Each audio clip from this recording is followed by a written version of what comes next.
Welcome to DC Digital Learning. Myself Suguna SN. Now I am discussing session 32 of organizational behavior from the unit 4, that is group dynamics. Here I have taken the topic that is types of groups. So in the last session 31 we have discussed the meaning, definition and the nature or the feature of groups. So from that we have come to know what you mean by a group and what are the prerequisites should be there to frame the group. Now let us go with the different types of the groups which are going to have existence in the organization. The groups may be classified into different types on the basis of differentiation, maybe like a purpose, the extent of structuring, the process of formation, and based on the size of the group membership, like this. So these are the basis on which the groups are divided into or classified into different types.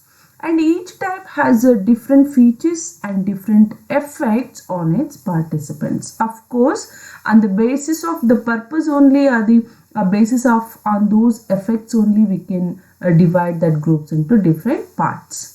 So this is a little introduction about the types of groups. Let us know what are those different types of the groups here. The first, these are the types of groups. That is the first one, primary group, secondary group, formal group and the informal group. Let us have one by one discussion in the later. And the functional group and the command group. So next, that is task group and the interest group, friendship group, membership groups, open and closed group, in and out groups. So these are the different types of the groups which I mentioned here, and those we're going to discuss in the later, one by one. The first one I have taken here, the primary groups. Primary group is characterized by intimate, that is face-to-face association and cooperation. The membership of such a group is small and is based on intimate relationships.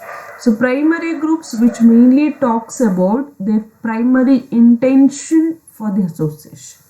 What is they going to intimate for the framing of a group. And there must be like a face-to-face interactions among the memberships, and there should be like a cordial relation should be maintained by the individuals or the members in the groups itself. So it is called primary groups. So their main intention or the purpose here, that is have the face-to-face interactions and to meet regularly or routinely and intimate some like information or the messages regularly. So this basis on these intentions, they're going to frame the groups here. That is called primary groups.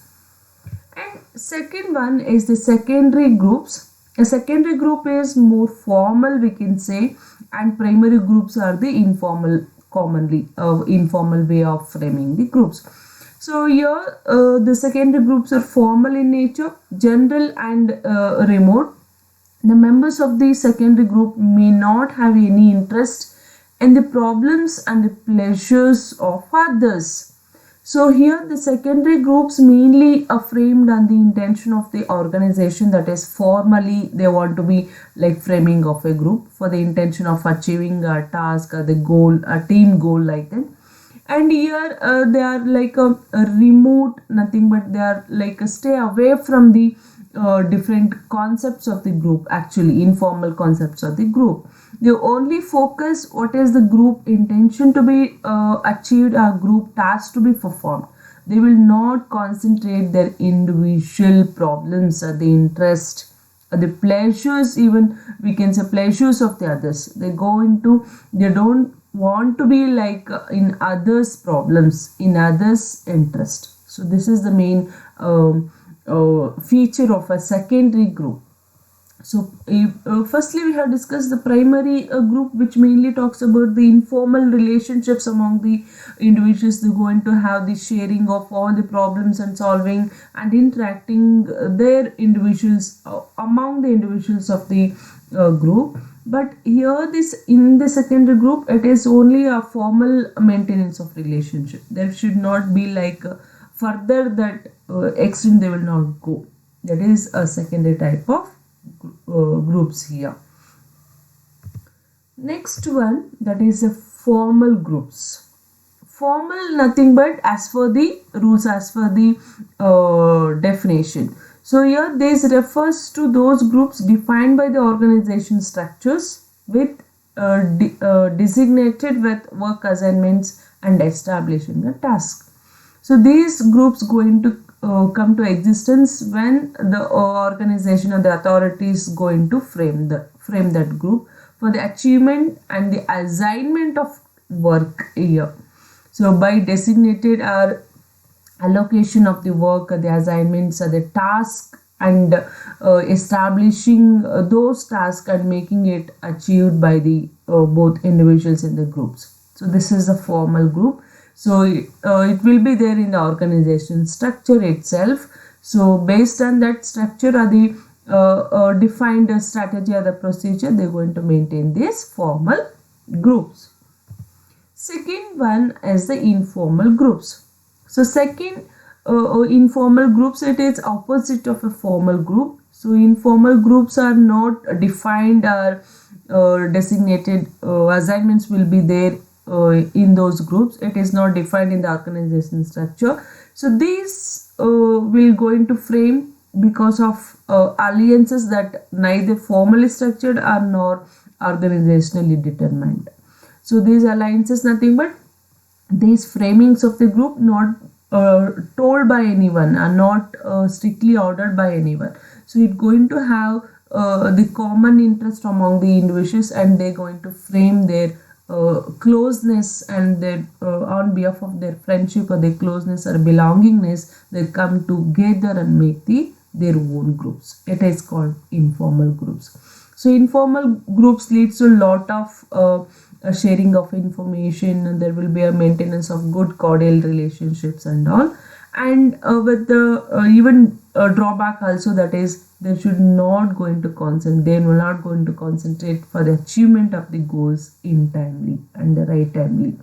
But in the formal groups, we can say that there will be achievement of the like established task, what the organization authorities they're going to define, they're going to achieve in a right time by the right persons.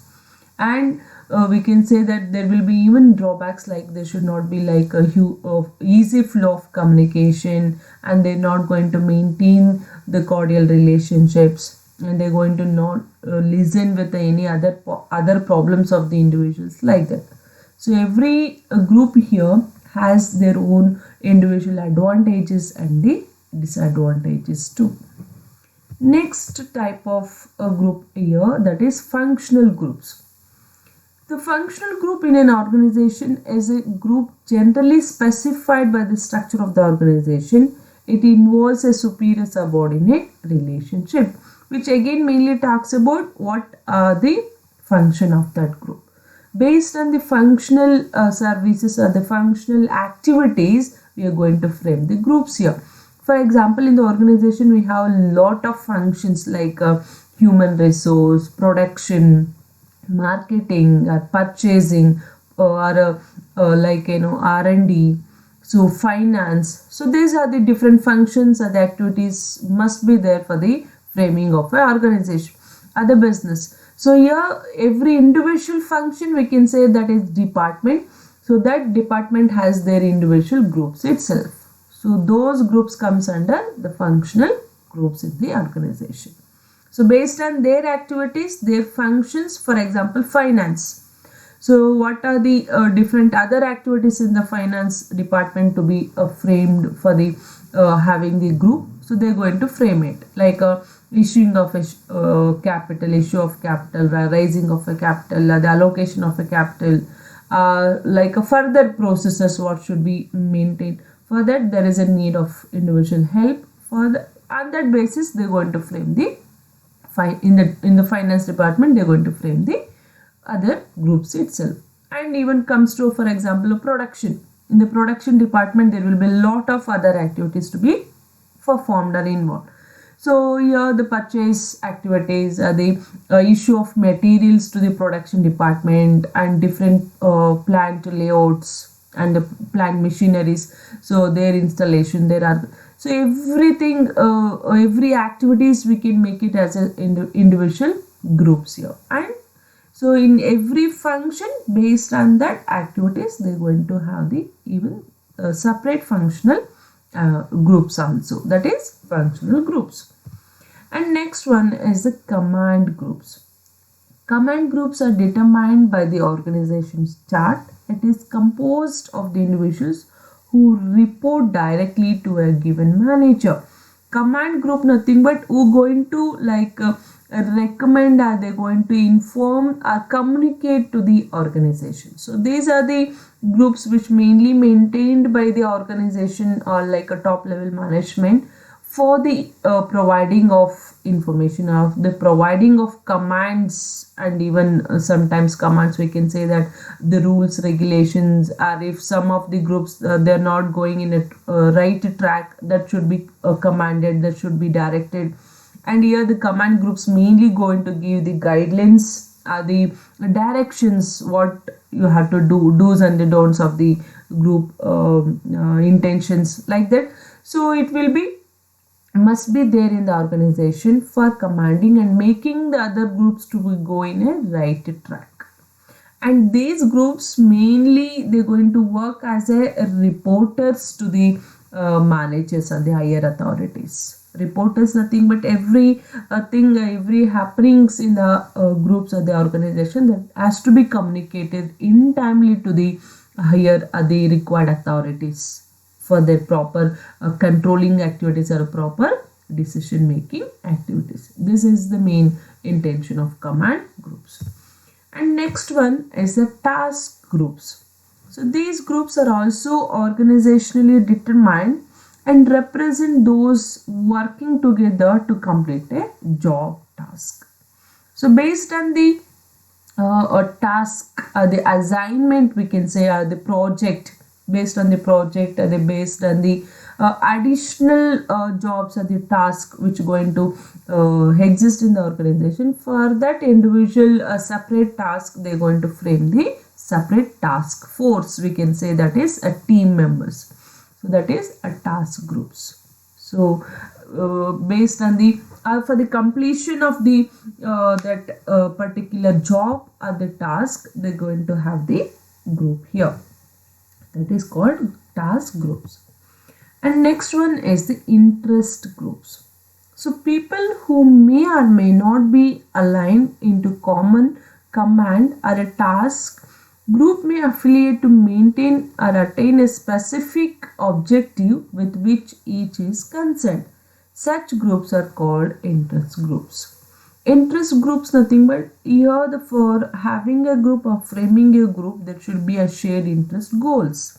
That means a common interest, a common intention has to be maintained. So here what are the members or the individuals in a group, there should be have a common interest. Then only there will be like achievement at the right timely we can achieve the specific objectives in the in that group mainly.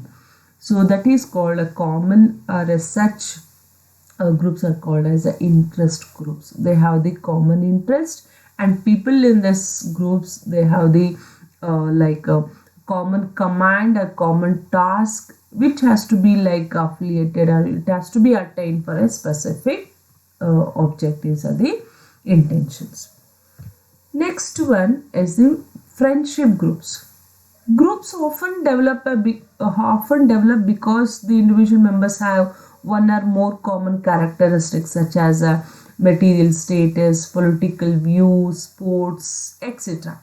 So friendship groups nothing but it is commonly informal, we can say that. So here based on their like-minded viewpoint, it is the main basis for framing a group. So even I can say that, so if you even in the colleges or in your studies also will have a lot of groups or groupisms we can say commonly. So it is you're going to have the friendship with a other member based on your viewpoint. a view length, we can say that. So view wave which we are going to match with other persons, then only we can come together and frame a closeness or a friendship. Here in the groups, in the organization also, there should be a like-minded and nothing but a common wavelength should be maintained by those individual persons to have the longer existence of that relationship.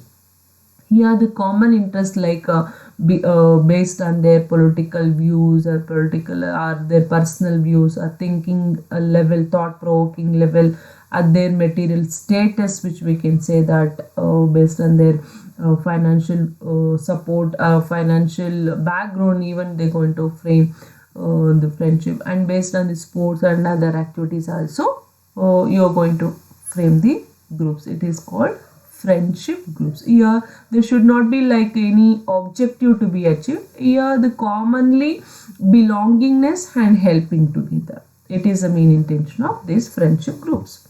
Next one is the membership groups. A membership group is one to which an individual really belongs to, and an individual may be a member of several groups at the same time, and they can maintain the membership in different several groups also. Membership groups, nothing but it is only after you become the group member of a group based on the membership which you are going to acquire to that group. So there will be a minimum fee they can going to frame because of different activities or the meetings which they're going to frame in under the group, like that.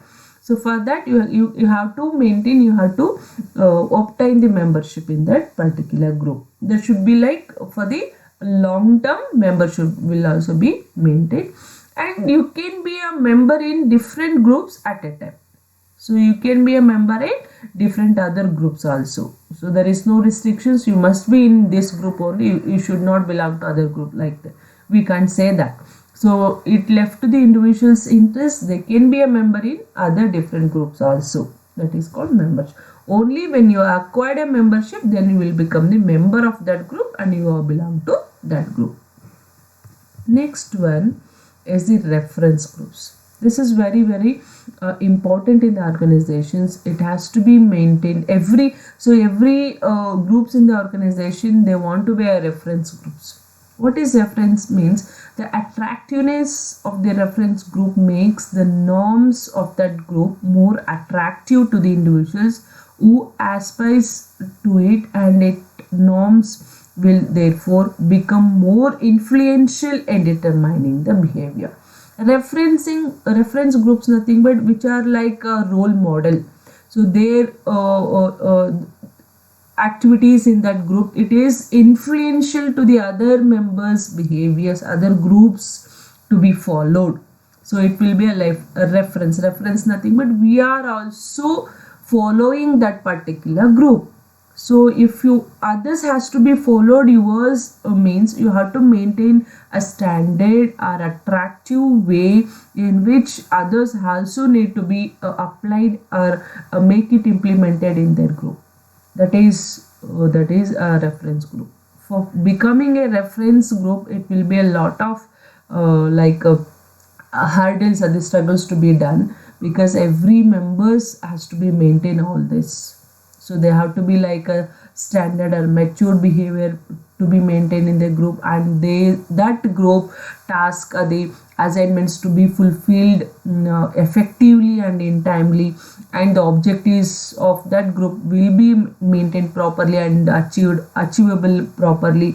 And along with all this positiveness and the attractiveness of that group will attracts the other groups also to focus and follow it. So these groups mainly influences the other group members' behaviors, which determines the behaviors of the other groups also. So that's why every organization, they expects different groups to be become the reference groups. Next one is the open and closed groups. Open groups means which allows the members to join any time or all the time. So whenever the individuals wants to be in a group, they can join together. in that group. That is called open groups. And closed groups means there will be no open memberships. So it will be like a particular period time in which you have to join with that group. After that time, there will be no allowance to join any individuals to in that group. So that is like a membership will be open for a particular period of time. In that you have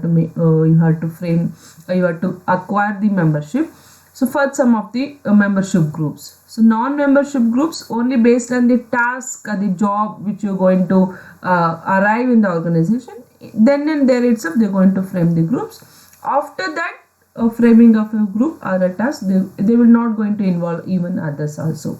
It is closed. It is open and closed groups. Next one is in-groups and the out-groups. An in-group is a group of people who identify with each other based on a variety of factors including gender, race, religion, geographical and different other viewpoints. So that is in-groups. Based on these variety of the factors, they are going to frame the groups. And out-groups nothing but these individual factors are the variety of what their identity, like as a gender, as a religion, they are going to make a group. That is in-groups. Out-groups, there will not be any such factors they are going to include in that identity to framing a group. It is called out-group. So these are the various groups which we have discussed in this session. In-group, out-group, primary, secondary, formal, informal, functional, command, task groups, interest, friendship, memberships, reference groups, open groups, closed groups, like different types of groups which we have discussed. Even along with this, all these groups also, even other groups also exist in the organization based on the performances and the activities which is needed in the organization. So this is about the different types of groups. Thank you. I will stop here.